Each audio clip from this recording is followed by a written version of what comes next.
close.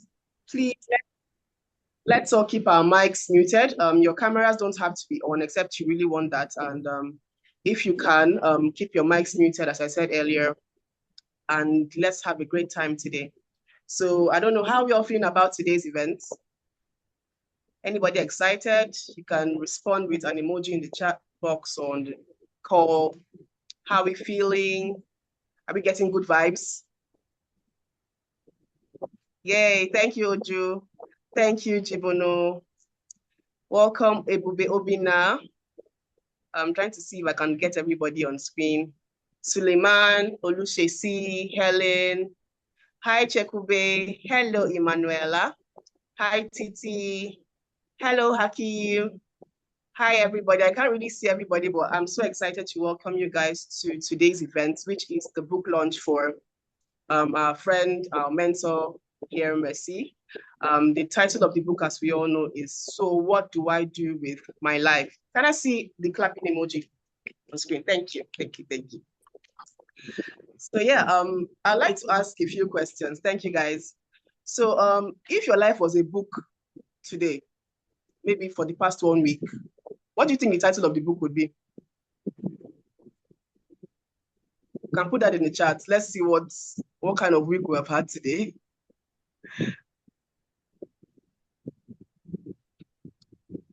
Thank you. Confusion. My goodness. Okay. Making sense of chaos. Okay. Busybody. Okay. I can see those questions and the book titles coming in.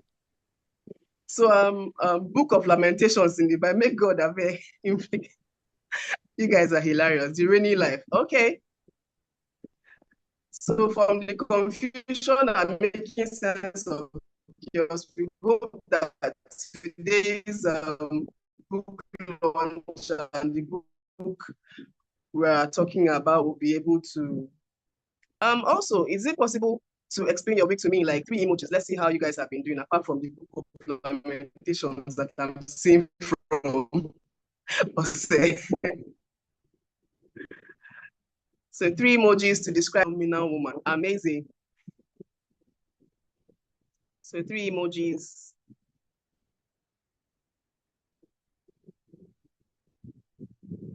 Chekube.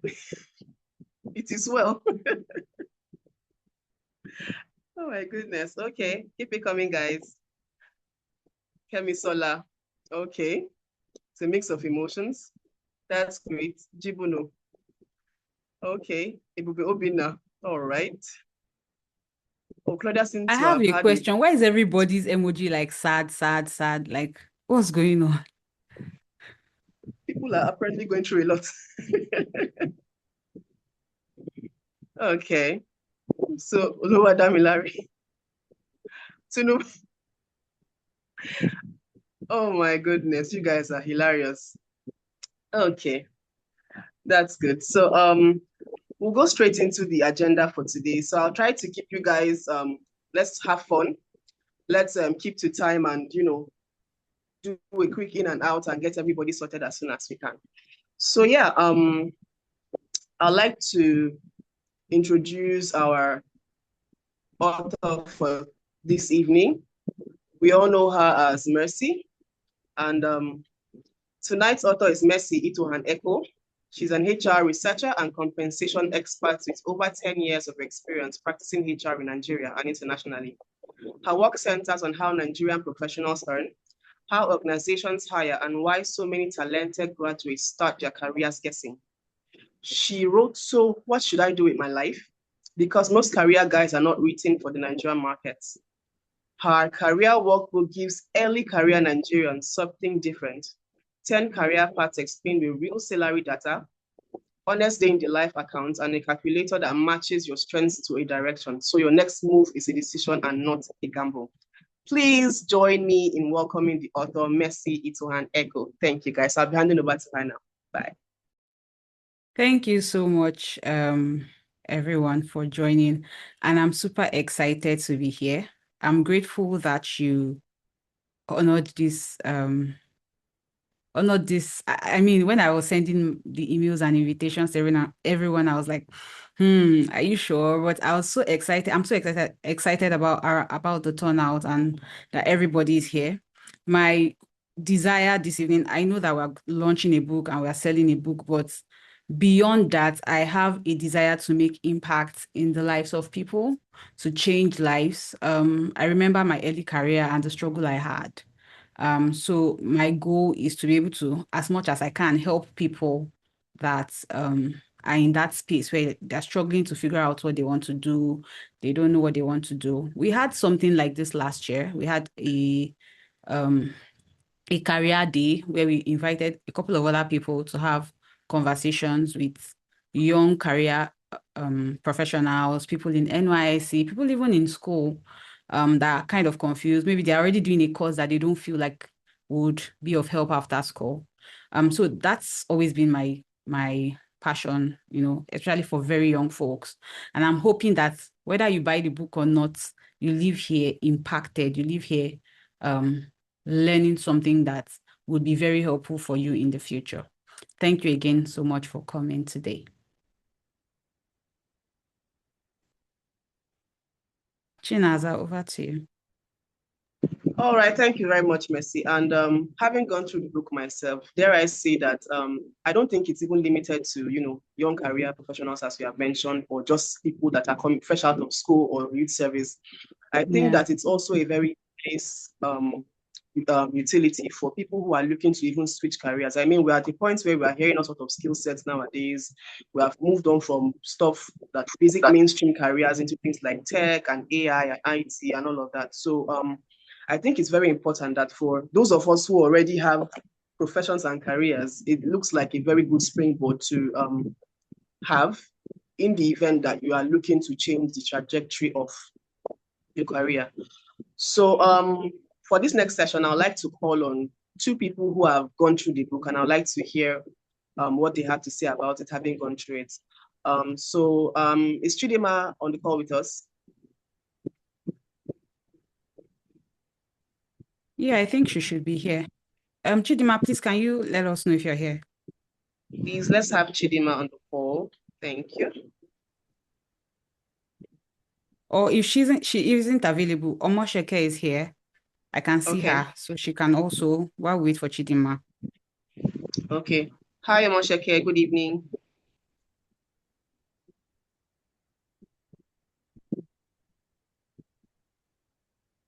So your microphone is muted. Can you unmute so that we can hear you?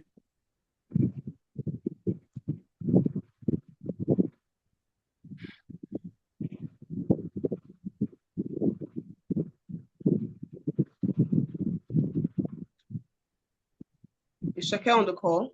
Omosheke.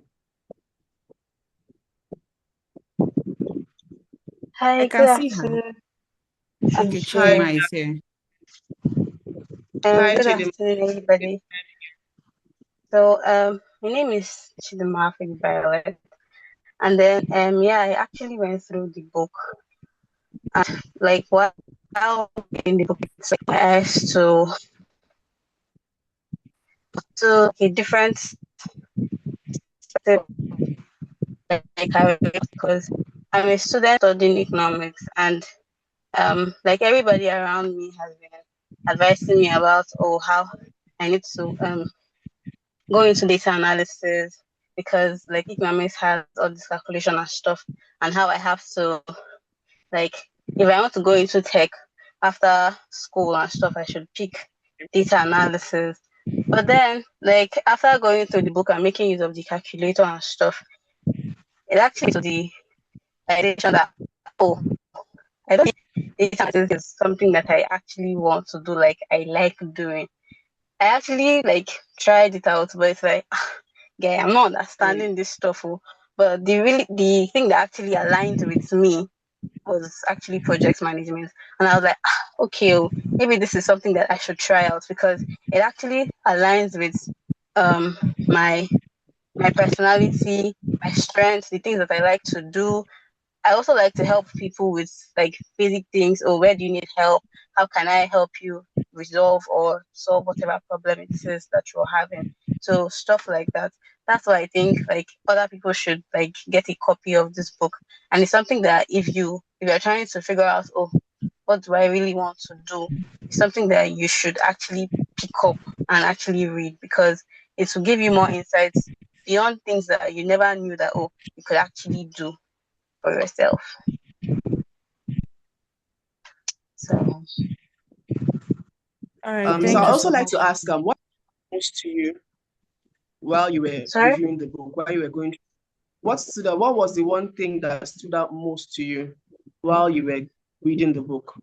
Is that something you can share with us? It's basically how it's aligned to my personal, like the person that I am. Because I was actually shocked when I realized that, oh, I should do project management. Because I've been hearing, oh, project management, and I'm like, no, I'm a data girl. I have to data analysis that I've been told that I have to do. And I'm like, so the data analysis me, I tried it out, but I've not understood anything that I'm doing. But then I saw project management, and I'm like, project management, how come? I'm a data girl, you guys.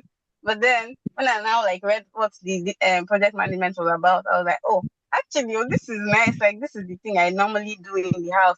I like to arrange my stuff. I like to keep things in order. I also like to help people around me figure out what they need my help with. And I'm like, so maybe this is what I'm going to do at the end of the day. So yeah, that's the actual thing that stood out to me, because I had to really check it again to be sure that, wait, are you sure that I'm supposed to do project management? So yeah. All right, thank you, Chidima. That's very amazing. Um, as it's actually one of the most important things that the book is trying to achieve, which is giving you clear and concise direction into what career paths are best suited to your person and the areas that we think that you're going to do your best, right? So yeah, thank you very much for that review. Mercy, do you have anything to add to that? So what she's describing is the diagnostic part, and I'll talk about that a bit more later. Okay. All right, thank you. So thank you, Chidima. Thank you, Mercy. So over to you, Omosheke. Thank you very much.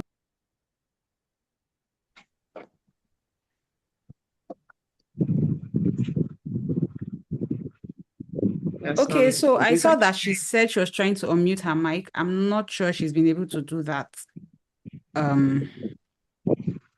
yet. Okay. We can just move to Is the there panel that session. person on the call who has reviewed the book by chance? Ebube has. Okay. Ebube, do you want to talk to us about what you think?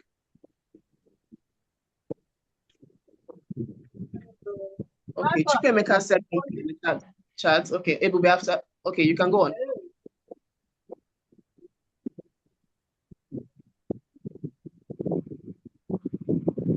Yes, Ebube, you have the floor. You can go ahead.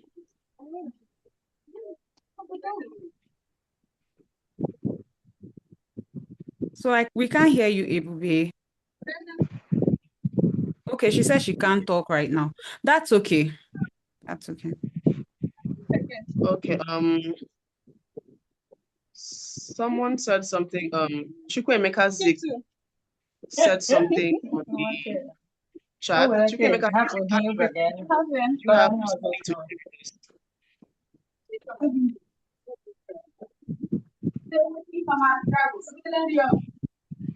Everybody can mute your mic now.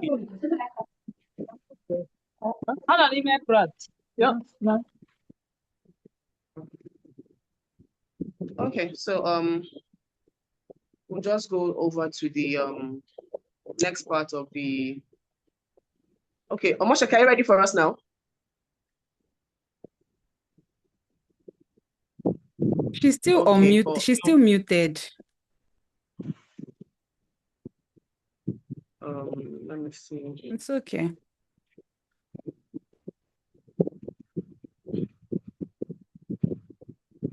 Okay, so maybe we can take your session later. So we're going to go over to the next part of the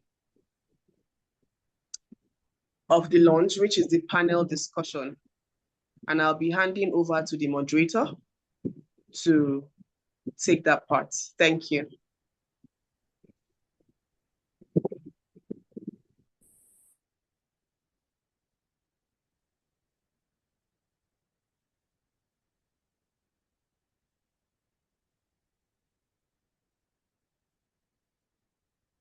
Your microphone is muted, Olushesi. Oh boy. Sorry. I hope you can hear me clearly and loudly now. Loud and clear. Thank you. Okay, thank you very much. Good afternoon, everyone. Welcome once again. It's been really exciting hearing about the reviews of the book for those who have been privileged enough to read it. And for those of us who are waiting, I'm sure that you are also really excited about it. Now we'll be going into a panel discussion, and for those of us who are not familiar, the panel discussion is basically to help us make sense of what this book is trying to bring to light with those of us who are trying to either start out our careers or like trying to make sense of what we currently do and other areas if we are looking to pivot as well, which is something I have found exciting.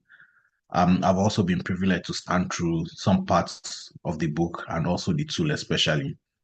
For the panel discussion, we are going to be having three fantastic people who have built their careers in different fields, and they will be taking us through some of their own experiences making careers in the fields that they currently are, and how we can leverage on their own experience and learn from it, even as we read the books afterwards. So we have three fantastic guests or panelists, and I'll just introduce them very briefly. And please ensure that you welcome them very well. You know, you need to keep them excited to ensure they give us all of the knowledge and they don't leave anything in the tank. We are here to get as much from them as possible. The first panelist I'll be introducing is Ifeyinwa Jibuno, who is the global HR human resource person with Jepaigo. She covers Africa and the Middle East. She has spent over 15 years in human resource and she's built a career that most people try to have in their whole lifetime. Please mute yourself if you are not speaking. Sorry about the interruption. So Ifeanyi has led human resource positions at Jepaigo, Oxfam Nigeria, Phase 3 Telecoms, and Action Aid. And in each of the organizations, she has led the function stronger than she found it. She holds a master's degree in human resource management from Robert Gordon University, and she's a chartered fellow of CIPD, one of the highest designations in the human resource professional globally. She's here to share with us what career growth actually looks like and what it takes to build one that lasts. From someone who has spent nearly 2 decades watching it up close and making it happen for others. Ladies and gentlemen, please welcome Ifeyinwa Jibuno. I can't hear your claps. Please, we can unmute and clap, please. Yes. Our next panelist is Kairat Idowu. She's a senior process design engineer with Imperial Oil in Canada. She has built a technical career and it took her from Shell Nigeria's graduate program all the way to leading complex capital projects at Imperial Oil in Canada. And that journey is a very clear example of what deliberate, consistent career growth looks like in a demanding field. Kariat Idowu is a senior process engineer. She has over 12 years in oil and gas and holds a master's degree from Heriot-Watt University and an MBA from Ivy Business School, and is both a licensed professional engineer in Canada and a Corin registered engineer. She's here today to talk about what it actually takes to grow a technical career with intention. And please welcome Kariat Idowu. Welcome, Kariat. And finally, but definitely not the least, we have Kofoworola Olaoba. And as we know, not every career follows a straight line, and Kofoworola is proof that winding roads can lead to somewhere genuinely interesting. Koforola is a creative professional whose work spans filmmaking, photography, motion graphics, and strategic communications. He has led campaigns, documentaries, and live events across corporate, development, and nonprofit sectors, and has built a reputation for helping people and organizations tell stories that actually mean something. Beyond his own work, he mentors emerging creatives and young professionals, which makes him exactly the kind of person we want to have this conversation with as well. He's here to talk about what building a creative career honestly looks like, the pivots, the figuring out, and what it takes to keep going. Ladies and gentlemen, please welcome Kofoworola Olaoba. Yeah, thank you very much. It's really nice to have you guys here, and this is going to be a really exciting one. To start off, I would just like to maybe throw an open question for three of you guys to answer, and I'd like you to come from your own experience. Um, and the question is, considering where you are today and and you look back at where you were when you are just probably just starting out your careers or just leaving school, what would you say have been the major factors that have brought you to where you are now? Let me start with Koforola because I can see your face and your headphone is looking. Oh, hi, Oluseyi. Good afternoon, everybody. Uh, Pardon my voice a bit. I think I caught a cold or something, but I don't think I can Sorry pass it about on that. I don't think I can pass it on to any of you. So that's good news. So just going off of your question, yeah. Oh, first off, I'm so honored to be amongst my fellow panelists, because just hearing you people are trailblazers from what I'm hearing. Thank you, Lucius, for a wonderful introduction for them also. It was all and gas. Then, okay, so considering where I am today, right, and looking back to where I started my career after leaving school. So this is 2026, yeah. So I left university 2018. Yeah, that was when I graduated from university. Yeah, 2 years before COVID. But where I am today, looking back, uh, I studied computer science, right, back in university. So where I am today and looking back, it's two different. The difference is clear, obviously. Being a creative and computer science is not the same, it's not even the same field. Doing something that maybe I should have been in the arts. There's science, there's commercial. I should have been like the arts and yeah, the arts department, or not even have a BSc, maybe a bachelor's in arts, but uh, a movie man who meet his luck and just going with that notion and just keeping, not staying stationary, keep on doing what you currently are doing, don't not being afraid to pivot, because I had to pivot a lot, would definitely get you to what looks like a destination, because I don't think this is the final destination. But yeah, but it's all making sense as opposed to just having that vague, opaque cloud when I left university. So what am I to do in my life? Because what I left university with wasn't so applicable in real life, because if you think you knew a lot back then, when you start working with people, you would understand just how little you know. And but just keep on grinding, really, and you get to where you're heading to. Hope I didn't take too much time. Thank you very much, Kofo. I think I'll throw it now to Kairat. Hi, thank you so much for having me on this. It's a great honor, like, to come share my experience with everybody. That question is a very, very, very interesting question, right? Like, if I look back at my career, I would say I got here because I kept an open mind. I think that's the biggest lesson I would give. Because I started out with chemical engineering. I had a BSc in chemical engineering from University of Lagos, and I hated it. Like I hated it so much. I was like, after school, I'm done with this. This is not what I want to do in my life. There's a tweet I put on Twitter like back in 2012 that was like some of the things that I cannot stand in life, and chemical engineering was number one. But here I am, 26, I mean, like 16 years later, and I'm practicing as a process engineer, right? So I did try to pivot. I went to do a master's in reservoir engineering, tried working as a reservoir engineer, for a bit. And I was like, yes, this is my passion. This is what I want. But then the opportunity with Shell came, and the offer they gave me was chemical engineering, process engineer. And I'm like, God, this was not what we said, right? But I kept an open mind, and I decided that, okay, if this is the opportunity on ground for me, I'm going to make the best use of it.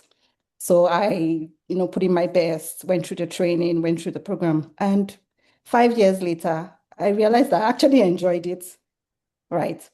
So I did I did an MBA to see, okay, if I go into like business strategy, learn something different, still ended up back in process engineering after doing the MBA because I realized that was where my strengths were. So initially, I didn't like it, but by the time I started applying some of what I had learned in school, went back into practical application of like the principles and whatnot, I discovered that it wasn't as bad as I thought. So I didn't have to know all the YDX and whatever to be able to practice. So if I had shut down the opportunity from scratch when I was offered the role of a process engineer, I probably wouldn't be. I don't know where my career would have taken me, but I may not have the fulfillment I have right now, right? Being a process engineer. Yeah. So Well, I'll that's keep an open mind.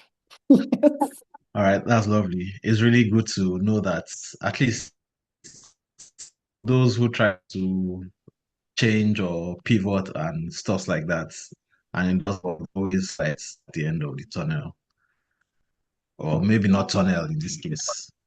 But I'll throw it now to Ifeanyi.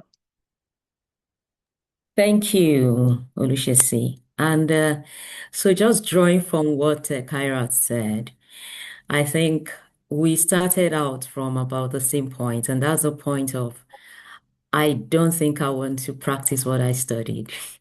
So that was it for me. But the truth is, for me, I did not practice what I studied. So that decision from the onset was a decision I stayed with. So that's just to let you know that it can actually go either way.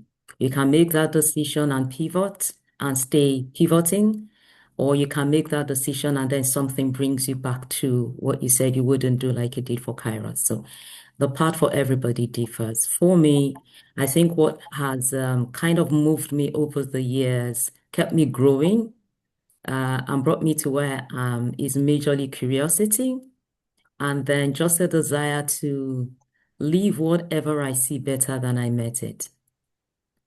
So it always keeps me asking, what can we do better? And how can we do this differently? Why must it be like this? And then with asking the question, looking for solutions to the problems that I encounter, and then the willingness to do for free what others wait to be paid for before they do it. So that has also been one of the building blocks that has always helped me to grow. I start doing what somebody else wants to get paid for to do, even though it is not in my JD, it is not what I'm being paid for, but because I'm just curious, I begin to do it. And then an opportunity for growth comes, and that skill helps me, and I get it, and then I move. So here I am today, actually 25 years down the line from when I started my career. Over. Yeah. Thank you very much, Ifeanyi. I think that's really interesting. Curiosity is very important, and always the willingness to improve things beyond where they are when they matter or where they are met. Um, so we also have our fourth panelist who has joined us, and is really an exciting one. And the purpose of the panel is also to expand from different industries, to learn from different industries, different expertise, because we have young people trying to make decisions across different areas of life and different backgrounds as well. Um, our final panelist has joined us, and quite exciting as well. Maybe because she's in an industry where I currently play, so forgive me if I sound too excited. Um, but our final panelist is Dr. Yemisi Ogundare. Welcome, Dr. Yemisi. She's a well-respected global health leader, and she's a program director at JPIGO, which is an affiliate of John Hopkins University in the US. She has over 18 years of progressive experience in public health, strategic leadership, global management, strategic information, and health systems strengthening. She directs two flagship program initiatives on global health security projects and quality improvements. These programs are advancing health systems resilience, access to care, and national emergency preparedness. She's a strategist and system thinker. She has led large-scale donor-funded programs addressing HIV, tuberculosis, malaria, COVID-19, maternal and child care health, health security emergencies, and which has positively impacted millions of lives across Nigeria and Africa. She leads the Anglophone Africa Technical Subcommittee on Infectious Diseases, Global Health Security, and Humanitarian Responses.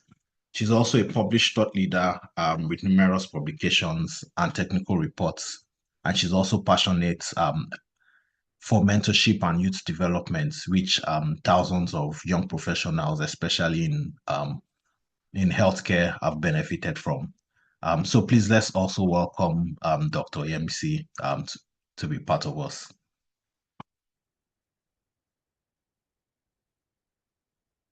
Welcome, Dr. Yemisi. We're excited that you're here. I hope that you can hear us. It looks like we've caught you at a really good time. And I hope you'll be taking us with you wherever you're going.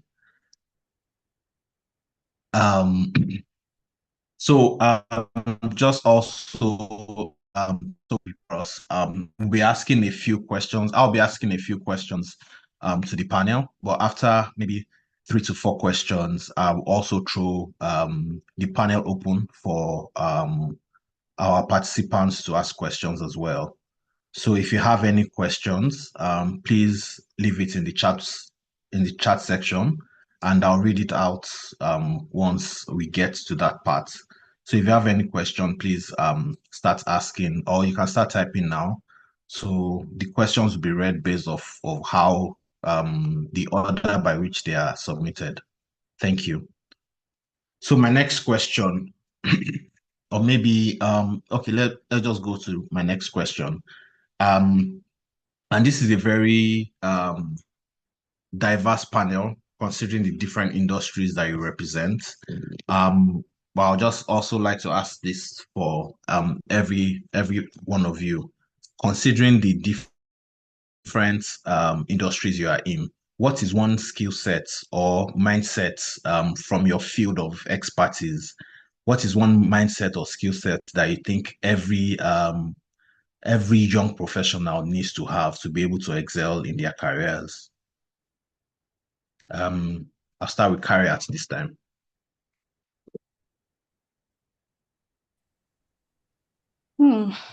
To be able to excel as an engineer, I think there's so many skill sets, but I'm trying to think of the one that would be the foundation for it.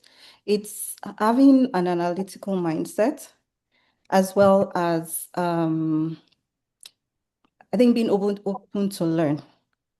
Those are okay, maybe that's not a skill set, that's an attitude or a mindset, right? But it's Being also a open to, mindset, yes. yes, being open to learn. But in terms of skills, I think if you are willing to learn, you can learn anything, like you can learn any skills, right? A lot of what we do is just maths, like foundational maths, and then being able to use like softwares and all. But the the attitude or the mindset that you need is the willingness to learn and being analytical. When I say willingness to learn, when you're designing or when you're an engineer, you face problems, like different problems. The projects you're working on today is different from the projects you work on tomorrow. Is like you, and the range of problems that you'll be given to solve is quite broad, right? There's no one person that would have all the knowledge, but it's your ability and willingness to learn and apply what you've learned that would help you solve those problems. Being a problem solver, right? So be willing to go deeper, read, research, ask people, interact with other people. It will take you, I mean, it will give you an edge on being able to like solve a wide range of problems in the workspace. Yeah. Thank you very much. I think those are very exciting, very important skill sets to have, and also think you've given a good balance, the skill set and the mindset. Yeah. So I ask the same for Ifeanyi as well. Okay, thanks. So I would also respond with the skill set and then the mindset as well. For me, that I'm in human resources management, I see across sectors. By the grace of God, I've been able to do that in about 3 sectors now. And I find that there is something constant. One, um, have a problem solving skill. It's very key because typically organizations look to HR to solve all kinds of problems, both the ones that are truly HR related problems and the ones that are not. Virtually everything goes to HR. Okay, so have a problem solving mindset and have very strong interpersonal skills. Very strong because you're always going to be dealing with people. If you have 1,000 people in an organization as a HR person, you're likely going to be interfacing, interacting with them at some point in your stay in that organization. So you need to be able to always have a way of working with people, managing people, dealing with people. Now, more focused on the mindset part, I would say for HR person is have a change mindset. Because one of my favorite sayings is once you've introduced human beings into any element, it becomes dynamic. Anything without human beings, you can still manage. But once you introduce a human factor, it automatically becomes dynamic. And once something becomes dynamic, you can be certain that one of the features is change. It won't stay the same in 24 hours. It won't stay the same in 48 hours. So always be ready to know that tomorrow you might come to deal with something that you didn't even envisage was going to happen. So always have that mindset, that change management mindset, and grow the skill because change management is both a mindset and a skill, right? So have the mindset that enables you to manage it, and then grow the skill that enables you to manage that as well. Thanks, and over. Thank you very much. Thank you very much. Change. Thank you so much.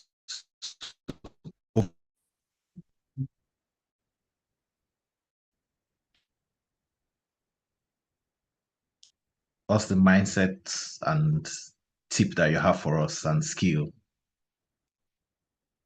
You are muted in case you're speaking. Yeah, hello. Sorry, I lost you for a second. Are you talking to me or are you talking to doctor? No, you, Koforola. Okay, okay. It was you. So All right, yes, share that's great. your own. Yes, Madam Tribunal had said most of it. Even Carrot too had said a lot on what I could potentially say. I was giving Carrot like a thumbs up when you mentioned she has spent so long in oil and in the oil and gas sector, because I know how cutthroat that industry could be. Speaking of cutthroats, one of the things that I would say it's important to have is, like I said, a positive mindset, but not just a positive one. Work ethically. Like, don't be quick to just throw people under the bus at work in the corporate sector, right? Because sometimes you might think it garners favor, and depends on the workplace, it could. But when you've garnered that type of reputation, then when it comes to a time to maybe throw someone under the bus, you like be the first person that they will want to do that to. So having a positive and just kind mindset is great. Also building community. So when it comes to my field, I don't know how in the creative field, yeah, there's always one creative hangout or the other. But just building community really goes a long way, because you never really know where you could, like I said earlier, a moving man, right? You never really know where moving in that field could be, because it's more than just, uh, I want to use certain terms, but make sure that it's broad enough. So what I do mostly involves a camera and a laptop. So I want to say it's more than just cameras and laptops. Also, as long as you work with people, it's also good to expand your community. For those in the HR field, I'll say it's more than just laptops and people's resumes, and I don't know some of the terms, but I think you get what I'm saying for other people. So just building a community, if you don't have enough capacity to build one, join one, but being part of a community in that field really could help you move faster when it comes to growing in that field, because no man is an island, and for every minute you waste trying to figure things out yourself, the world is moving on. So, but if you are part of a community, it's easier to ask for help regarding like certain tasks. It's easier to navigate certain career decisions that you might not have the what's the word? The not prerogative, but you might not have the oversight. Right? You might not have the oversight for. It's also easier to sorry, pardon me. It's also easier to just move ahead faster. And also when you collaborate with others, it does well for you, because now you're not just the one marketing yourself. You have other people who can vouch for you that, okay, this person is of great character, this person is hardworking. So yes, work hard, level up your skill, also have a positive mindset, be willing to change, be willing to take feedback and analyze the feedback, make sure it's constructive feedback, be willing to take all of that and just implement them and apply them to what you do in your respective careers, and you would move faster than other people who don't approach things that way. Hope I didn't take too long. Thank you. All right. Thank you very much. I think I would also try to make things move as fast as possible after this round. I think I'll throw the same question to Yemisi now. If she has any tips. She's still on the call. Yes, I'm still here. Okay. Hi, Olushesi. I hope I got your name right. I want to always try to call people's names correctly. Can you hear me? Yes, loud and clear. Awesome. Thank you so much for having me, and it's so great to be here and to be speaking alongside all of these phenomenal people. I'll probably just add, for the development sector, one of the some of the critical skills is a lot more like what all the speakers have said, but I think something really critical is that I like to probably point out is the technical skill. So in project management, we call it one of the competences in understanding the international or global development context. So if you want to come into the public health space, global health and all of that, information is out there. You have to narrow down to what is your area of interest and learn about it. Have skill sets that helps you to understand what are the different priorities, whether it's on education or reproductive health or infectious diseases, whatever it is, read up about it. Know what it's about, to have those technical skill sets. And what that will help you to do is, whether you were admin or you were a receptionist or you were technical staff, wherever you are, you understand context. You know why demands are made on you. You understand the why to your work. A lot of times people are disconnected from work or from being happy doing what they're doing because they don't understand the why. So if you get to understand and have the technical skill set required for that role or for the context of the environment that you're working in, I think it will help. Two critical things that I was taught quite early, starting off my career, was having sound project management skills and what we call digital and data management skills right now. So whether you're HR, wherever you find yourself within the sector, because you're going to be measuring outcomes, whether it has to do with people's lives or environment or animals or whatever it is, you need to be able to understand the analytical context to measuring where are we going. You need to be able to use data. You need to be able to allow data to influence what you're communicating. So it's very critical that you have data monitoring and evaluation skill set. You don't have to be the expert, but have the basics. Know what numbers are. Know what it means to invest XYZ money. However, whether you're intern or volunteer, you're full-time staff, know the numbers. Know how to interpret them, how to use them. And also project management skills. What that helps you to do is it helps you to be organized. A lot of people that I've seen struggle within my sector, within the development space, are people who don't understand the time you plan, the time you implement, the time you report. If you go in chaotic, you will come out chaotic. So my recommendation is have basic project management skills. And I know that you need resources to invest on all this and all, but there are resources that are out there for you. So in a nutshell, the technical skill set for the area of interest that you want, you need to have that. Data management skills, you need to have that. These days, we're big on digital health. So yes, digital health. Third, project management skills. And you need to know how to communicate what you want. Communication skills is another really critical one. You need to, whether you are wherever you are, whether you're doing an advocacy or you're talking to a donor or to a stakeholders or a colleague, people need to believe you. And for people to believe you, you need to know how to communicate. So I think I'll end here, in addition to all the great skills that other panelists have said. So these skills are particularly in the development space. You can't skip it. You can't run away from being vast in these areas. So thank you so much. I'll stop here. Thank you very much. I think those are very helpful and very important skills to have regardless of the kind of space that you find yourself. Communication, technical skills on the job or the area that you are looking to be in. Before we go to the next round of questions, I have also excited to let us know that we have one more panelist who has joined us. Really exciting. She is Ininaya Igwe. She's a public health and development professional. She has a passion for community empowerment and health equity. She's a graduate of Tulane University and Ford Foundation Fellow. She has worked with leading organizations, including FHI 360, Presbyterian World Service and Development, and JPIGO.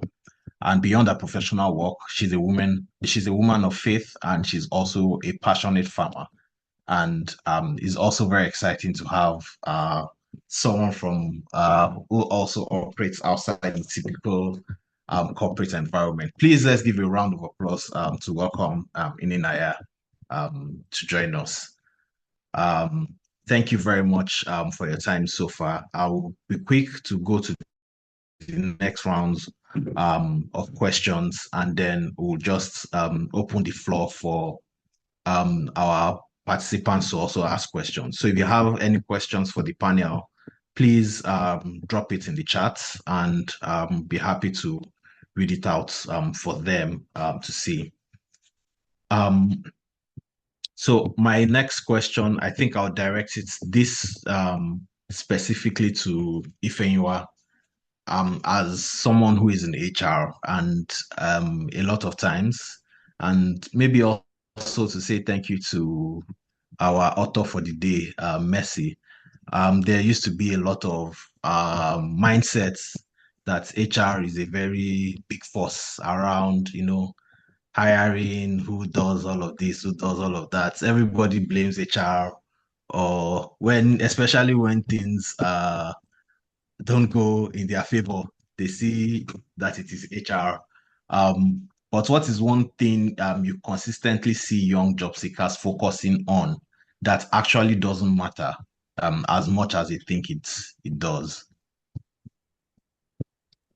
Thanks, JC. I wonder if there is one thing. I think, like I said, human beings are extremely dynamic.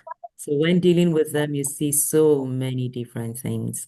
Um, but the one that comes top to my mind right now is the focus on what to earn and how much they want to earn as you're starting out a career.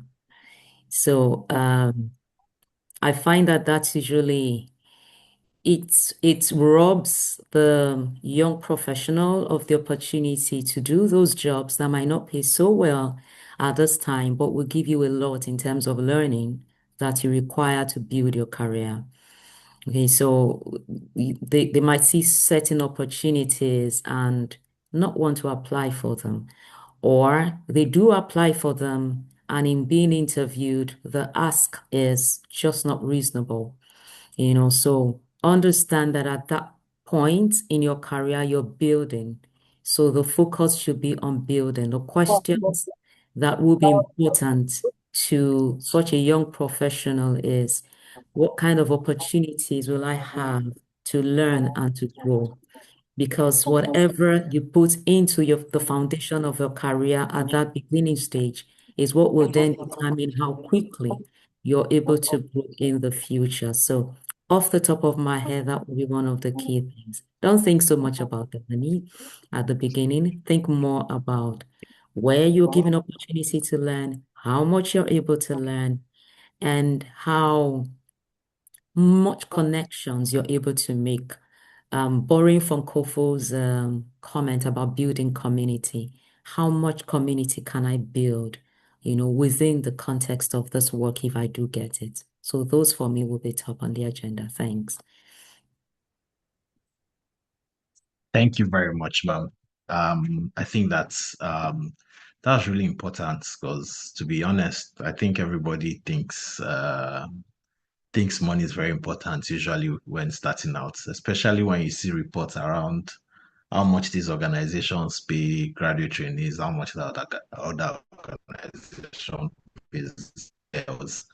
And I must confess, I think I was also caught up in that dilemma when I just started. So that's really helpful. So my next question is going to be around definition of success, and I think I'll throw these two caveats. Considering the way social media is now, where there is almost a standard comparison of one career to the other. Everybody seems to be defining success with different terms and in different areas. How does one stay glued to their own definition of success, such that it remains what continues to drive them, rather than and not fall for the social media comparisons that gives us so much headache? Um, That's that's a very good question.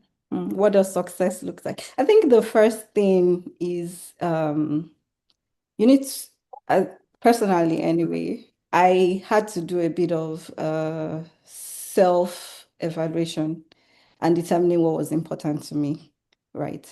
Because success can look differently for different people, right? So for someone, success might be the title, being a director or being whatever. So somebody else, success can mean being able to come home in the evening close at 4 p.m., see my children, raise my children, spend time with them, don't have that pressure. For somebody else, success can be I'm earning 7 figures, 8 figures, right, take home every year.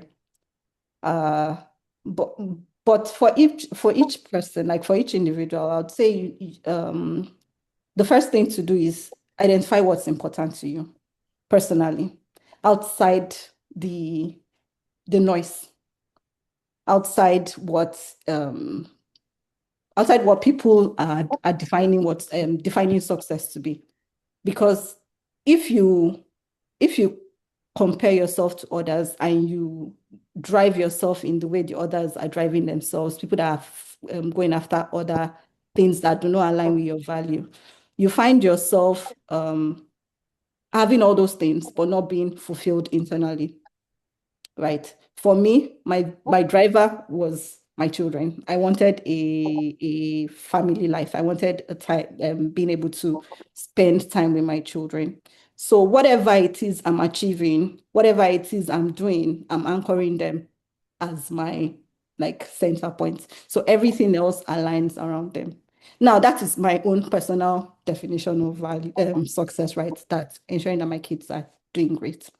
For somebody else that doesn't have children, that doesn't have, you need to find what that selfish, I call it selfish need or selfish want is, and let that be your defining or your anchor point in defining your success. You do not have to have the high flying career to be successful. That shouldn't be what, some have it and they're happy with it. Some don't and they're happy with it. But you need to look in deep within yourself and identify what's your own selfish interest, what your own motive is, and what drives you personally in being able to define what your success is. Yeah. Thank you very much. And I really like as you explained it. And maybe if you are also open to applications for adoption for more children, I'm sure people will be happy to apply. And he also reminded me of there was a social media post that was going on some years ago where a man who had worked in Microsoft for about 20 plus years, and on his LinkedIn profile, he had put the long time he had been working in Microsoft, and his next job was just swan farmer. And it was really good to see, because sometimes you assume that the whole big high flying career is all that there is, but sometimes it's in the simpler things in life. Thank you very much for that question. So my next question, I'll direct it to Inenaya. I hope my tongue has not, made any offense to that name, but I'll just be asking the question on sustainability. Yes, when you are early in your career, sometimes you feel like everything is urgent. You need to do this now, you need to do this before the end of this period. Sometimes, it comes like in setting goals and all. But how do you, how does a young professional distinguish between a good sense of busy and burnout, especially in those very early years where you feel like you have to do everything to be able to make up or meet up with whatever it is you are trying to chase?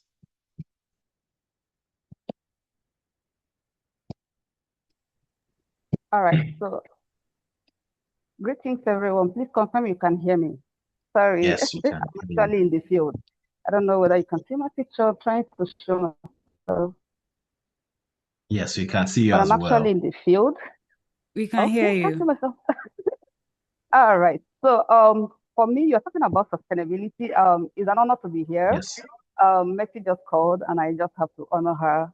Good to see Ifeyinwa and Yemisi also on the panel. So for sustainability for me, when I joined the development work, I started as a peer educator.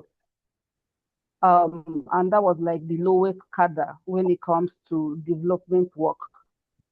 But I had a goal whereby I was looking up to people that have been in this system for a very long time.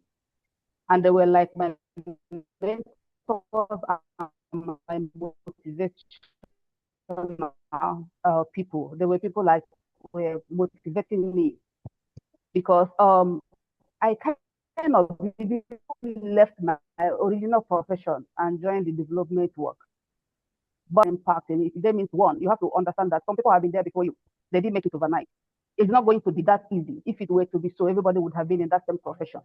So you have to bring in your patience. You have to bring in your, because there are a whole lot of lessons that you have to learn on your own. No matter how intelligent you are, no matter how prepared you are for the task or for the role that you find yourself in, a whole lot of challenges will still come your way. So some of the things that you can actually do is one, to keep yourself readily informed. Always learn, always engage, always ask questions, always read up things, always volunteer to offer your services, because from doing so, you can also pick one or two things. And also know the have the idea of gratifying your satisfaction. The job may not pay now. Something may come up in the future. That's one of the experiences I actually had. I did a whole lot of work that did not really give me what I was looking for when I was joining the development work. But at the end of the day, you now see people recommending you. People have noticed the good work that you're doing. So it may not come immediately, it may not be rapid, but just remain there, remain consistent, and remain dedicated, because everybody is seeing you. Most times, the things that you do, people know those that are trustworthy, people know those that are hardworking, people know those that will go extra mile to actually get the work done. And these are the things that will help you, especially when it comes to the development setting where I find myself. Where networking is there almost like everything. Who you know and who you know and who you know and who you know determines so many things when it comes to the next job that you land, the next opportunity that you get, and stuff like that. So if you're able to maintain a consistent network that you'll be proud of over time, it has a whole long way to really lead you, because people really matter in development setting. I don't know much about other professions because this is where I've been for like almost 26 years. People matter. The network that you have built matter. So these are like some of the little things that you have to like, it may not be in your JD, but you have to like prove yourself. You have to maintain good contact. You have to learn. You have to relearn. You have to continually improve yourself and be relevant, because we are in a changing environment. If you are not relevant, people will not be, they will not have good use of you. And one of the ways to actually remain relevant is to accept responsibilities. That's what I tell people. If you want to remain relevant, accept responsibility. If they tell you do this, don't say I don't know how to do it. No. At every point in time, make research, find out what's happening, build your skills, or look out for even opportunities to volunteer, and even go extra mile to add other certifications or other areas of learning that will help you in your area of profession. Like now, I am in development work. We are talking about One Health now. We are talking about joining environments with humans and with animals. And you just want to be on let's say, human being. Your job will not be sustainable at the end of the day, because things are now like everything is evolving. People are trying to like do more with less. Things are trying to like have a central point whereby you can actually. So how are you prepared? Don't say that, okay, I'm just a software engineer, I don't have anything to do with hardware. I'm just trying to give you an example. Diversify yourself if you want to remain relevant in the system. For me, like I was saying, I started as a peer educator. Over time, I know where I am now by the grace of God. So, but there are some people that also started, but they have not been able to sustain themselves because they were unable to actually reinvent themselves, learn, expand their knowledge, and also be useful and relevant to the time and season that they have found themselves in. So if you don't change with the changing times by improving yourself and building your capacity, the people and the environment may leave you behind, and you find yourself struggling when others are actually making good strides. I don't know whether I have answered your question. Thank you so much. Thank you very much. I think that you have done even way beyond what uh, would have expected, and that's really, really, really helpful. Yes, building from people, building that community, I think is very, very important. Because as you have said, the more you grow, the more you depend on people's recommendations of you. And I think everybody can also attest to that in our daily lives. Before you engage somebody, you always want to have a sense of who they are before you put anything that is maybe life dependent on. So now I'll be moving to some of the questions that we have in the chat box. And I would start with Chukwemeka's question, and I would ask Koforola to answer that. So his question is on based on your career pivot, how did you distinguish between genuinely outgrowing your previous path and simply reacting to frustration, burnout, or short-term dissatisfaction? I guess that is around what motivated you to change your career path? Were you just burnt out? Were you just reacting to frustration, or was it some sort of dissatisfaction? Hi, Kofo. Oh, okay. So on that note, I think I had answered because I was just going through the chat and just answering questions. So I think I might have answered that. But if Chukwuemeka needs Okay. any clarification on anything, you could Chukwuemeka could just highlight it and let me know what's more I would need to speak on rather. All right. Maybe Chukwuemeka is also trying to have a change of heart. I think I'll also ask a similar question to Inenaya, because it's quite exciting that you're also very passionate about farming. We are in a world where maybe, especially when you go to school, you are educated to maybe tertiary education level. You are expected that, oh, you will do something corporate or similar to corporate. But what advice would you have for someone who is probably passionate about farming, and how would you advise them on making a career out of such kind of venture? All right. Thank you so much. I believe farming is actually a very big business these days. My passion for farming started because my dad was actually a professor of agriculture.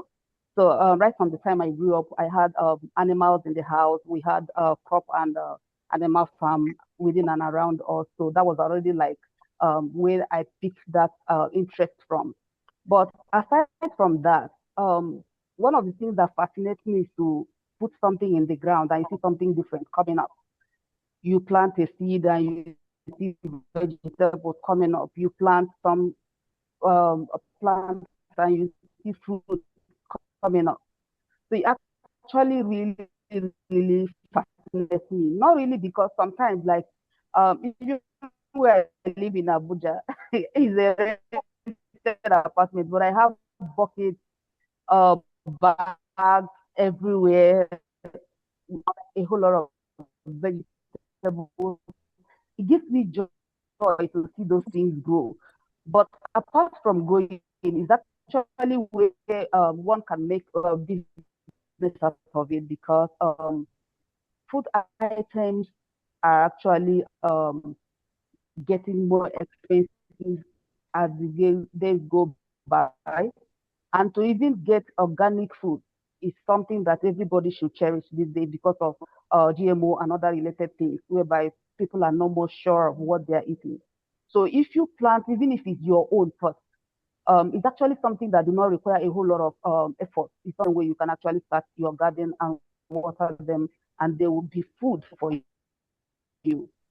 Yeah. So, but if you actually now want to make it a business, that means you actually need to like go to some locations where you can still get land or at a very subsidized rate. You don't have to farm inside Abuja. You have to go to where you can get land at a subsidized rate.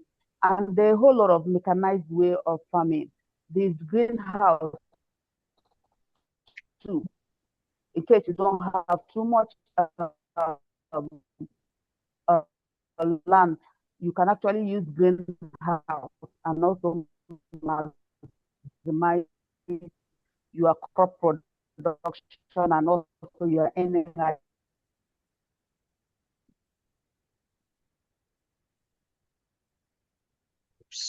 Um, I sorry think we guys, it lost seems her. internet just got Naya off. I hope she's able to rejoin. But I'll just my next question will be towards Ifeanyiwa, and to be like two in one. So one is, what advice would you give someone who does not even know what they want to do after school? Maybe they haven't discovered um what they will be interested in yet. And the second one is someone who is also career curious. Probably they've tried one or two things before and they haven't figured out what they really like. And what advice would you give such a person or such people? Okay, thanks. My first advice would be read Mercy's book. And then, right, when we started out in our career, we didn't have the benefit of things like Mercy's book. So we had to do a lot of guesswork and a lot of trial and error. And then some years down the line, we asked ourselves, did we really have to do that? But now you have the benefit of a lot of information at your fingertips. You have a lot of materials and resources online. You have people you can speak with. So you're just starting out, break out of your shell. Look for people who have moved, people who have grown, and ask them questions. In asking them questions, you would begin to pick out certain things that are interesting. You begin to pick out some things that resonate with you, and then it will help you know how to begin to channel your focus a little bit better. Now, you spread yourself thin. Curiosity is fantastic. I saw Kofo's response there, and that is so, so great. You really can't teach curiosity, and it's an essential aspect of growing in your career because it keeps you learning and asking, okay? Now, but while you are being curious and while you're learning, it's also very important. Laser is as good as it is, and it has become a strong solution these days to a lot of medical challenges because it is focused. It is light focused, and then it's so focused that it can cut things that prior could not be cut, right? So focus is very key. So while you are asking the questions, check for those things, narrow down in those areas or to those areas that resonate the most with you. That would be my first recommendation. My second recommendation is learn a bit of self-reflection. You don't need to pay for that. You can just do it on your own. All right. So learn a bit of self-reflection. Begin to think. You can actually learn yourself. First of all, by the feedback that people give you. Second of all, by asking yourself why you do the things you do. Okay. So just look at, for example, you're just graduating. What were the people who you loved to hang out with the most? Why did you love to hang out with them? What were the things you loved to do in your spare time? Why did you love to do those things? What were the things you could spend 1,000 hours on and not even realize 1,000 hours just passed? Why are you interested in those kind of things? Self-reflection. Okay, so if you do those things, it won't cost you a dime to do them. It helps you to narrow down a bit more. It might not answer all your questions, but it narrows the spread of your questions. And then you can begin to now look for the things, the jobs, the volunteer areas, the internship opportunities that kind of speak to those things. And you will find that you arrive at your destination a little bit faster, okay? And a little bit, what's the word now? A little bit more productively as well. So I hope I answered that question, Shacey. Please ask it again if I still Yes. haven't answered it or somebody else has something more. Oh. I I believe you have answered it very well, and I hope that whoever asked the question has been able to get a lot more clarity around that. But first off, ensure you read Messi's book, and I'm sure it will really help you a great deal. Um, I think my next one would be to Kairat, and is also like a two-in-one as well, which is the question from Ibube. Um, how can young professionals tell the difference between developing multiple skills at the same time, trying to work on developing multiple skills at the same time, or simply making too many commitments, which can be draining? And what advice would you give to someone who is still building a career in one field, but is discovering strengths and interests in other areas as well? Okay. No, Considering you also try to run away from your field. I tried so many times, not just once. But yeah. So I would say I'll start with the second question first. That says, someone that is still building a career but is discovering strengths and interests in other areas. One of the advice I got early on in my career was you make your job what you want it to be. So I'm a process designer, right? But I still, because of my MBA, because of like my previous role in reservoir engineering, I'm still able to bring those skills into process design. So you may have strength in other areas. You may have interest. You may be good at data analytics. You may be good at what's the word? Coding and all these technical skills, right? But you are in the health space. You are in process design. You're in something different. You can bring all those skill sets into that role and make your role better. There are times when I've worked on projects that it was skills that I had built outside my role that I was able to apply to my role and made my job better. The other alternative is when you have a career, or when you're currently in a position or in a company, the easiest way to transit or to do a transition is when you're still within the organization, right? When you get opportunities to volunteer. You ask for stretch assignments. You ask for things that are outside your scope. And I did a lot of that when I was in Shell, right? I did a lot of strategy work, even though I was in process engineering. I did a lot of, I did a digital transformation strategy for Shell Nigeria because I had interest in it. It was something I wanted. I was able to build skills. I was able to learn, do other things that I found interesting while still doing my job. So you don't have to have it either or. Because to build a career takes time. It's when I think, I don't know who mentioned it, being laser focused that helps you build that career. If you keep job hopping and going about trying different opportunities, you don't gain the depth of experience that you would be able to say, okay, I have a career in XYZ, or I have a career in this, right? So even if you are finding you're discovering that you have strengths somewhere else, you have interest somewhere else, you can bring those strengths into the current career that you have. And you might even find the opportunity to now fully focus on those strengths or those areas of interest while still, being in the same organization, or, build those strengths and being able to then do your transition fully into that new area. But I would not advise because I found data analytics interesting, I'm currently doing this, then I need to move. And you might go into data analytics and discover that it was just like a little bit of data analytics you found interesting.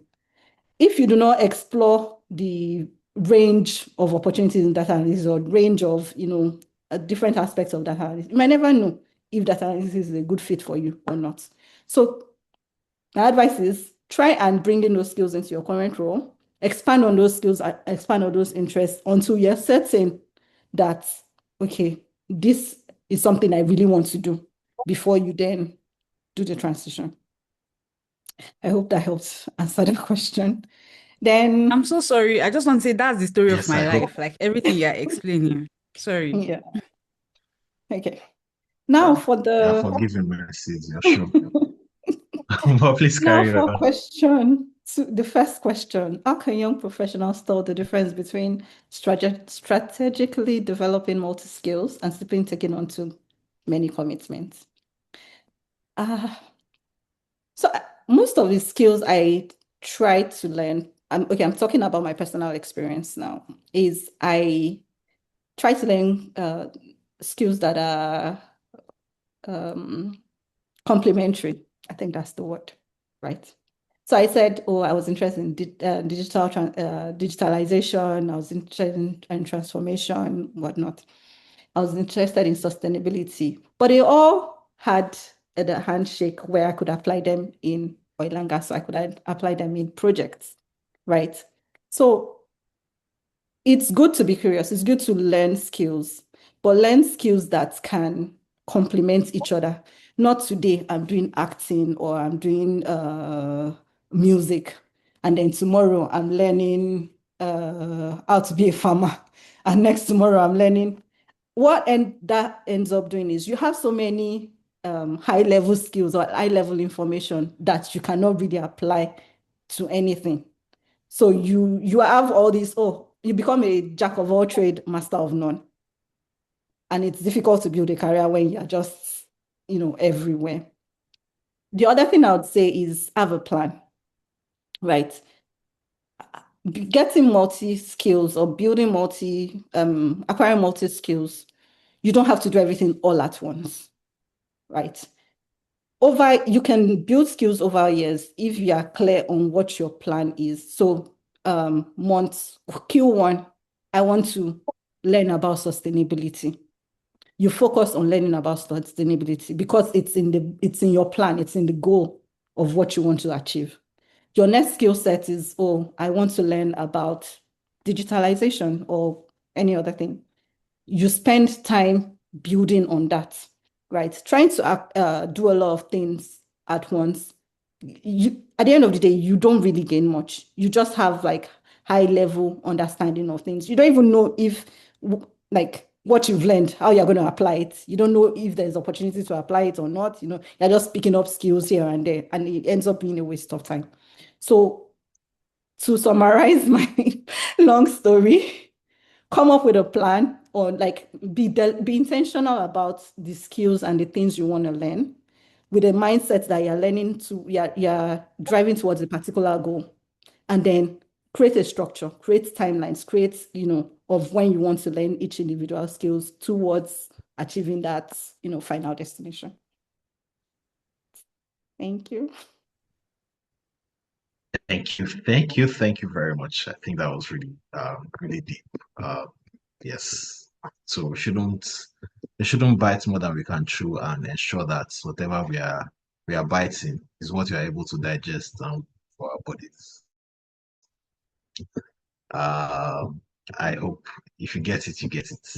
I think my next question, I'll just straight to Kofo. It will probably be I've been reminded that we are almost out of time. So I'll just ask Kofo around the Ikigai. I hope I don't have to go to Japan to learn the pronunciation. But many of us have heard of Ikigai, where you're supposed to balance your passion with what you're good at, with this, with that. But coming from your own lens, right? How do you balance the pressure to find a passion or a calling, regardless, depending on what it is called? How do you balance it with the practical reality of needing to pay your bills and also, put food in your stomach, and also building a career that is supposed to be rewarding? All right, thank you, Olu, especially for that question. Also, wonderful bit, wonderful on your part, Kairos, what you said. It was so insightful. But to answer your question, Jesse, on how to balance it, right? So, it might not be the same. I don't know how you could apply it to whatever field you are in, right? But for me, what helped me find that balance, the ikigai, like you wanted to mention, was while I have this commercial corporate 9 to 5 work where I do to like make sure head is above water and all of that, I also just take out time to just work on like passion projects. It might be once every quarter, or if depending on how much workload I have, which is usually a lot, or it could be once every 2 months, right? So a passion project is one where it's something you want to do, something that's different from the commercial aspect of your career. Now, to someone who is probably juggling 2 careers, it could be, I don't talk about that because I don't know how to, I don't want to say stuff that's too vague. But for my own career, right? While there's the commercial bits where it's corporate life, 9 to 5, suit and tie, every weekend or just in between, like when I can get a breather or a break, I work on my passion project, the one that gives me fulfillment, right? So it helps me be able to cater to both parties. And like I said, I don't know how that applies across board. I think for Mercy, because we spoke earlier, while she had that job, what she's currently doing was something she was passionate about. So when she was still working, she was taking out time to build the system around what she's currently doing. I would also think maybe even for her book, like it's not like she just sat down and said, "Oh, I'm going to be an author," but like it's a passion project. So while she's doing things that make sure all her bills are settled, she takes out time to develop the passion project. So for people who have multiple skills, for example, I was typing earlier, but then our network like cleaned it. I wanted to say if you're the type who has a knack for just figuring out things quickly, I was saying you should pick 2 career paths, right? I know that sounds a bit insane, but work with me. So the first one should be like the in-demand one from your multiple skills. The first one should be the in-demand one, the one that you know you can build a sustainable future in when it comes to experience. And then the second one should be something you're passionate about. Obviously, we live in the way life is, you have to make sure that your needs are met. So before you know what's happening, you would prioritize what is in demand, what works for you, what you can build a career around. But because you've already started the one that you have a passion for, eventually you would always revisit that drawing board and also still move on in that aspect because fulfillment is not something that's well, like we have agreed on earlier, success is subjective to an extent, but fulfillment is not something that you can really be paid for. It's something that okay, you it eases your mind, it eases your soul, for lack of a better word. So how I navigated it is okay, 9 to 5 pays the bills. Every other time I do like a collaboration that is built around a passion project. I call it passion project. I think that's what it's called anyways. But it's built around a project that would give me that satisfaction of okay, this is like okay, I can do this I can do like without working like in a hierarchy or a structure of some sort that is corporate. I don't know if I answered that properly. Well, yes, I think you have answered it well enough, and is also a good way to also look at it. You don't have to get everything from a single source. So you can get some parts from what you are good at and other parts from something you do for fun and you really enjoy doing. We are running really out of time. So I'll just ask one final question. and I hope that it's going to be very brief. Within 30 seconds, each of the panelists would tell us. So if you look back in time, or if you have the chance or opportunity to go back in time, what is one advice you would have given yourself, considering what you know now? What is one advice you would have given yourself at the beginning of your career? So if you look back in time, so I'll start with Ifeanyiwa. I would have done what I just advised those people to do. Ask myself more questions first, answer those questions before I go job hunting. So what I did was go job hunting without asking questions. Just look for any job that I could get just because I wanted to get a job. So I would do that differently. I would be more strategic in my search, knowing, having asked myself certain questions, answer them, then I can narrow down my search. So yeah, I'll do that differently. Thank you. Kairat.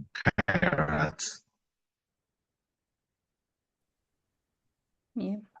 For me, I think I would have taken my internships more seriously.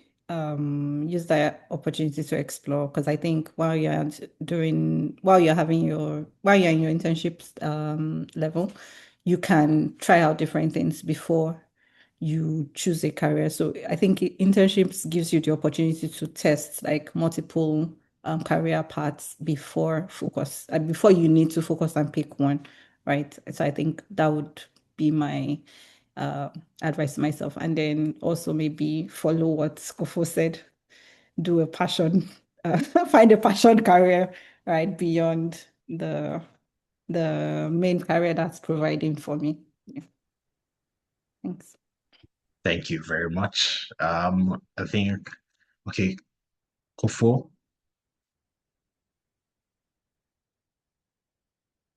any tips for your younger self?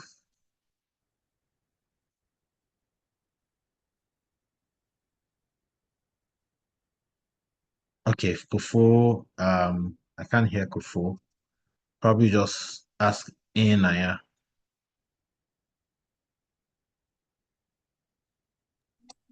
All right. So, for my younger self, what I would have done differently would be to take my farming more seriously, because apart from giving me the opportunity to actually farm, it's also giving me the opportunity to own land. And land is actually a very good asset that you cannot really underrate. And when I was growing up, I would have been able to buy if if it was one of the things that actually interested me more. But because it was not like something that gave me joy or passion initially, I missed opportunities because I didn't see anything in it. But now, if I were to start all over again, some of the money I used for something else, I would have put it in farming, and it would have helped me to get more land. Farming? Imagine. Thank you. I said I can imagine, considering the cost of food items these days. Yeah. And yes, there's a saying I used to hear while I was growing up too, that a farmer never goes hungry. I wish I took it more seriously as well. But maybe I'll blame my agric teacher. Sorry, I But wanted to add one more thing that I okay. would suggest. I think I would have found mentors earlier. Oh, Yes, I would have found mentors way earlier in my career. I've talked to a lot more people that have had experiences in areas that I was interested in. I didn't get my mentors until like 4 years into my career, and they made a difference. So I think, yes, for new people that are trying to, start their career, talk to people that have, that have gone through those careers that you're interested in. And yeah, thanks. I just remembered that. thank you very much. Yeah. I think that's very important. That is really, really important. It's always good to have someone who can guide you and hold your hands and direct you as you're trying to find your way. I think that is really good.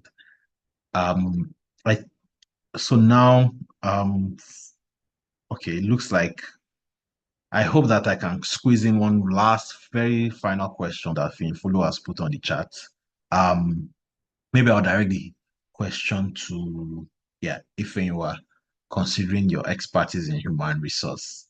So she's saying, how would you advise someone who has been a classroom teacher for 4 years and is looking to pivot. Has tried advocacy, diplomacy, applied for fellowships, further education, but has made no substantive progress.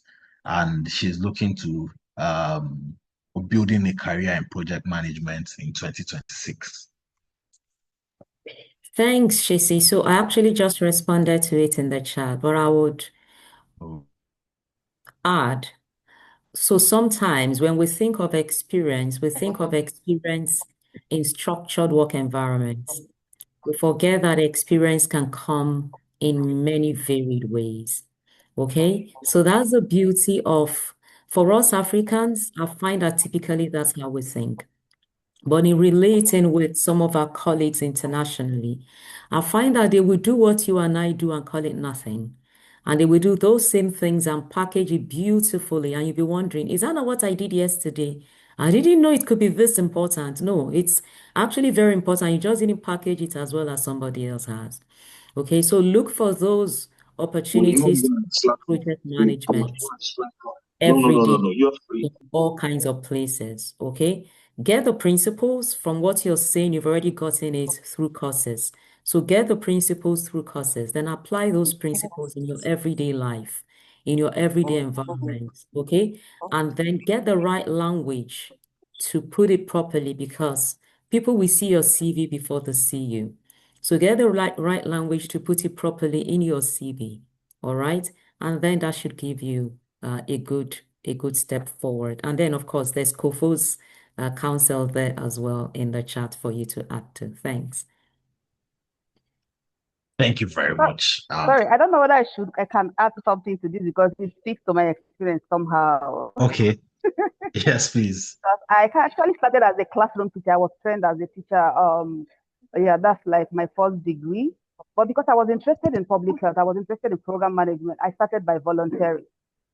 That was how I was able to switch. So over time, I was able to volunteer, I was able to learn, and then there was no pay attached to it at the onset. But because I already had the passion of teaching, and peer education also gave me the passion to also teach people. So I was able to like bring something close to teaching already, which is peer education. And that was how I was able to navigate from being a classroom teacher to going into public health. And so it's actually something you can, even without your teaching profession, there's something that you can still link to where you want to go to so that it can be your driving force and also sustain you while you're waiting for it to begin to give you money. Because the one you're going to immediately may be for you to volunteer first because you have to learn. You're coming from somewhere already. So you may just have to like do that sacrifice of volunteering, learning before you start getting the money. So that was for me, that was how I was able to navigate. But just like you said, I was able to identify that early enough that I was searching for passion and for money too. I was not just looking for passion. I was looking for passion because I wanted to teach people. I wanted to impact the life of people, but I was also looking for money. So being in the classroom will give me the opportunity of teaching people, but being in the development work will give me the opportunity of teaching people and also making money out of it. So that was why I was able to make that sacrifice of volunteering, doing peer education work and all those stuff, and was able to actually navigate my way to the development setting. So it's possible. Thank you. Thank you very much. I think that is a very excellent example, and it's good that it has also come from your personal experience. I think considering the time, we've come to the end of the panel discussion. Thank you so much for being part of this. It's really been a very enlightening, very mind-opening session. I really thank you for sharing your time, for also sharing your experience and expertise with even those of us that might have been in career path for some time. It's really enlightening. It's always good to hear from you, and we really appreciate your time. So I'll be handing the baton back to our dear host, Chinaza. Right. Thank you very much. See, that was an amazing section with our panelists. I also want to Dr. Yemisi, to Ifeyinwa, to Kahira, to Kofo, and to Nenaya. Thank you so much. That was very, very, very enlightening. I took a lot of notes, as you can see, and I was able to glean a lot, even for someone who's already somewhat established in her career. There were a lot of salient points here, like having an open mind, knowing what you want and making the decision and sticking to it, leaving what you see better than you met it. Things like having the needed mindset and skill sets to excel in whatever path you choose, having an analytical mindset and being open to learn, as having problem-solving skills, positive mindset, building successes to you personally so as to have an accurate balance of what really matters to you. And also the network you have built and people matter. Also remaining relevant by accepting responsibility, volunteering, and going the extra mile where possible. And it's very eye-opening to see that these are things that will stick with you for the rest of your life and in your career and even in other parts of other aspects of your life as well. So thank you very much to all our panelists. So we're going to the next segment of this launch, which will be the author conversation with our dear author, Mercy. So I'd like to yield. I have a few questions for her, but I'd like her to open first and then I'll take it from there. Over to you, Mercy. All right, thank you so much, everyone. And I'm super excited to have everybody come here. And in fact, when the panelists were talking, one of the things that made me, like everything they said have applied. Somebody talked about having a community. And the reason why I have all these beautiful people come here today to have this conversation with us is because I was able to build a community. So this is what a community will do for you. But I'm super grateful to everyone that came. And this has been so insightful.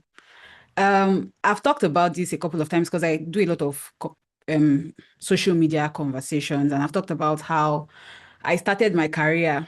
I studied English and literature. I did not even want to study English and literature. I wanted to study law, but Uniben gave me, how we used to put it, Uniben gave me English and literature. And so I did 4 years. And when I came out of school, my NYSC was as a teacher, and I knew that I didn't want to be a teacher. And I struggled. I was just trying to figure out what I was going to do. In the process of struggling, in 1 year, I was first an admin assistant, and then I became an executive assistant, and I did customer service. All this happened in like 3 years. So it also means I was job hopping quickly because I wasn't finding fulfillment. But somehow, when I was an executive assistant, my organization was behaving weird. And I was like, what's this? And I started researching around like some things that was happening within the organization. And I was like, okay, this is wrong. And then that's how I stumbled upon human resources. I'm not even sure the human resources we had established today wasn't even available then. Like there was human resources, but it wasn't as clear as it is now. And so that's how I stumbled on it, and I fell in love with it. And it's interesting because even within human resources, I've pivoted and I'm now like a specialist, like a subject matter expert. So I'm not more a generalist, which is what someone else talked about. I mean, bringing in pivoting and applying skills that's maybe other things that you like within your role.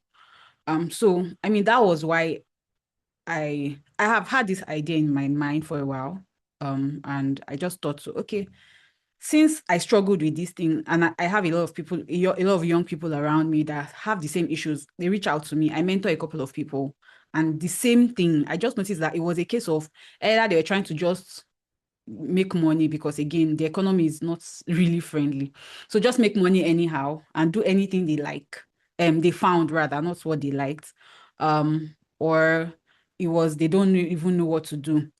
I had a mentee that had tried like 5 different kind of roles, and she was like, I don't even know. And she was quite good in a couple of them. So that was what birthed the desire to want to do this, to like make a book. This is not a typical book. I'm going to talk about the book. This book is not typical in the sense of a book. It is a workbook. It has 4 parts. There's the diagnostic part, which would have you answer 30 questions. They're not necessarily questions, but they'll just ask you a few things to kind of see what you like around your communication, around people management, around like how you like to relate to people, or whether you like understanding systems, whether you have an eye for beauty or creativity, and these diagnostic questions will give you a wide or a broad area or a broad career path. I have like 10 broad ones in this edition. I'm hoping to be able to do more editions. But there are 10 broad career paths, and based on the diagnostics, you can be able to get one. I mean, you can now fine-tune later, but it gives you the diagnostics. It gives you, the second part is now the actual career path that talks about what a day in the life of that person will look like, what the average salary would look like in the market. And I was very, very honest about it. There was no, I did not like, so if you see 80,000 naira, it's possible. Like people pay graduates 80,000 naira in Nigeria. But how you can navigate some of those issues, how some of the dynamics of the Nigerian market. So for example, you hear a lot of people saying, go into data analysis, and data analysis is one of the parts we covered. But again, there are more people, data analysts in the market than their jobs. So how do you navigate that? So there are some tips on how to navigate that. So it's not a typical book that has like a chapter 1 and 2 and 3. It's just something that you can use to navigate. And then there's a roadmap, a 30-day roadmap. First, where to learn some of the skills from, how to build community, everything that everybody has said here. It's very practical. It's not a typical book again. So let me not just keep rambling on, but yeah, that's why I wrote the book. Thank you, Chinaza. All right, thank you, Mercy. So the question I would like to ask is what surprised you most during your research for the book in question? So what surprised me most was the way careers have changed over time. So two things I'm going to point out. Careers have changed so much. I mean, like I said, when I started, it was human resources. In fact, we were even, I think there was a time we were called like industrial relations, but things have shifted over time. And one of the things that I learned from the research is that in the next 10 years, new things are going to come up again. One of the reasons why we reached out to someone like Kofo, for example, was because 10 years ago, nobody was talking about motion design, or even filmmaking was not as it is now. Like if you had a camera, it'd just be a random photographer taking pictures by the side of the road or like in a studio. But now filmmaking is used creatively to tell stories outside of actual movies. So I've noticed that one of the things I learned was things have evolved, and it also means that things will also evolve. So just know that in the next 10 years from now, there will be jobs that don't exist now that do. The second thing I found is that some roles are really, really low paying. I'm so sorry, but that's just a truth. It's not exactly a sweet truth.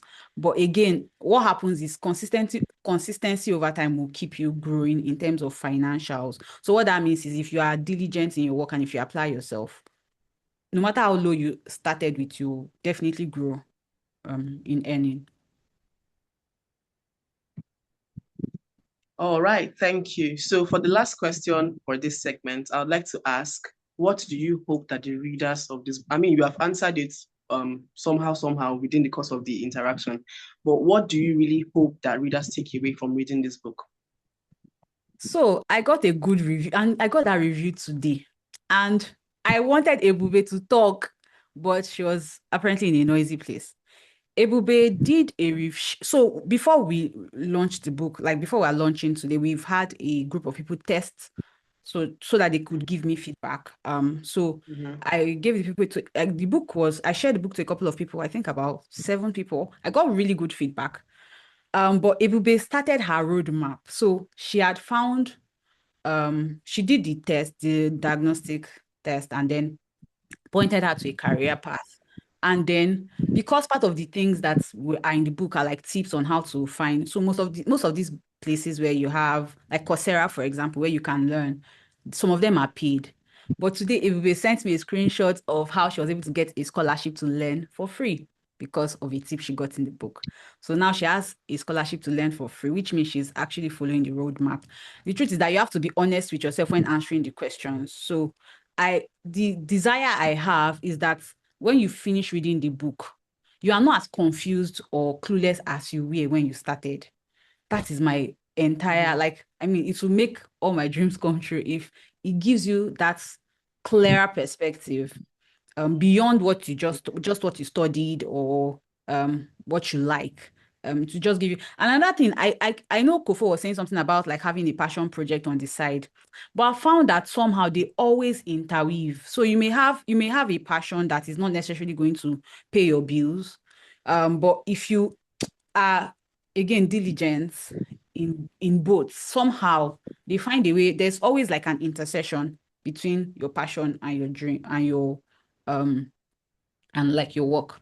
So again, like I said, I just want people to be able to have a clearer understanding of how to navigate early careers, and also to be very, very, I mean, one of the things we talked about in the book was having mentorship, having a community. So for example, like where you can even get community. So I want people to be able to have practical steps that they can take the next day, like after closing the book, to be able to navigate their early careers.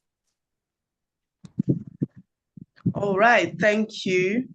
So now to the big moment and the reason why we are all gathered here. Drum rolls, please.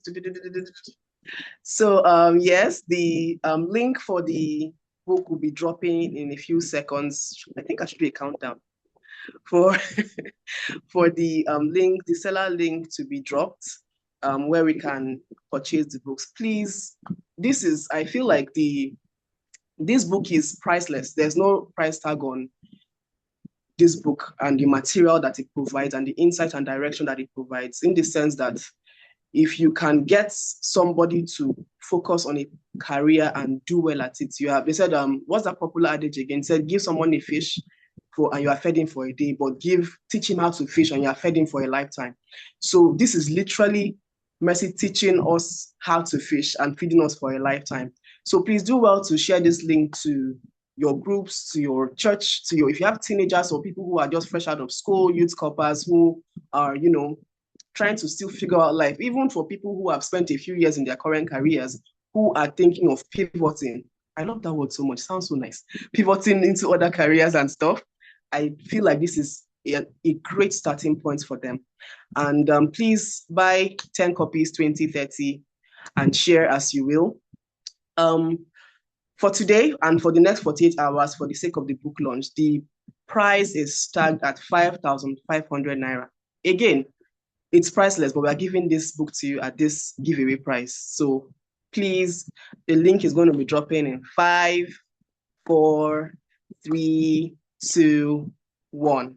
Mercy, please drop the link for the book. And we're going to give the next, few minutes for you guys to purchase your copies. As I said, buy 10 or 20. If anybody wants to unmute their mic and support us with 100 copies, please, we are willing. We'll take down your donations and, do the right thing so we can share to those that need it. Thank you very much. I'll be coming back up in a few minutes so we can close this book launch. Thank you.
So someone is asking on the chat if you can buy by transferring money to the author. Just click on the link and to direct you to how you can make the payments. Thank you.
So thank you so much, everyone, for your time. We know that time is valuable.